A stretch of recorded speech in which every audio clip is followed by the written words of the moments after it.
The concept of the three R's has been around since the 1950s, but they have grown in popularity in the last decade, when the world started to take more notice in all the pollution and waste we are generating. The three R's are reduce, reuse, recycle. You might be wondering what each of them mean, so let us tell you what they are and how you can implement them in your daily life.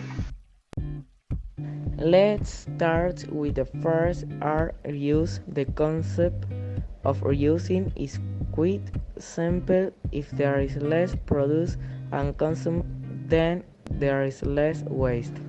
It also means using fewer resources in the first place. This is the most effective of the three R's and the place to begin. The next R is reuse. The R is as simple as the previous one.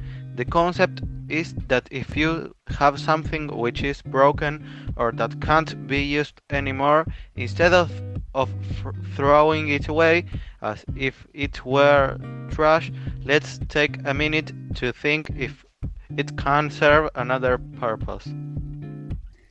And finally, the third R, recycle.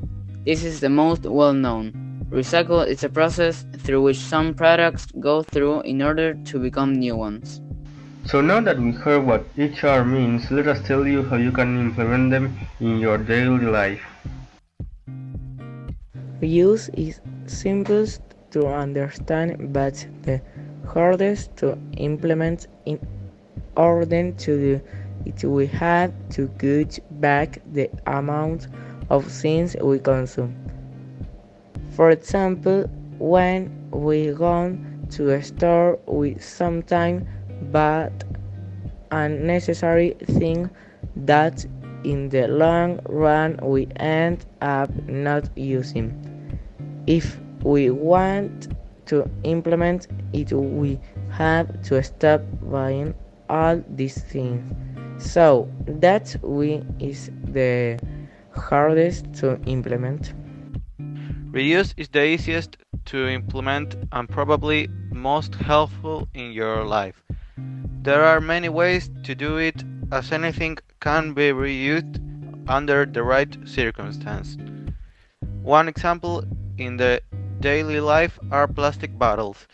They can be reused for a number of purposes.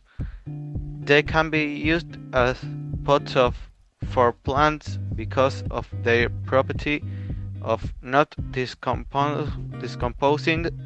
In the last couple of years, there has grown in popularity the concept of eco bricks. They are a plastic bottle filled with more plastic. They are so popular because they don't decompose and they can be used as normal bricks. Once again to the last R, recycle is more a way of organizing than anything else. This is because the process through which the products go to transform into new ones is very complicated and cannot be done at home. But we can help ease the process. We can achieve this by diving our trash in recyclable and not recyclable. The things that are recyclable are plastics, glass, paper, metal, between other things. And the non-recyclable things are everything organic and some products made from specific materials. In conclusion, the three R's is an easy way for each of us to change the world for the better.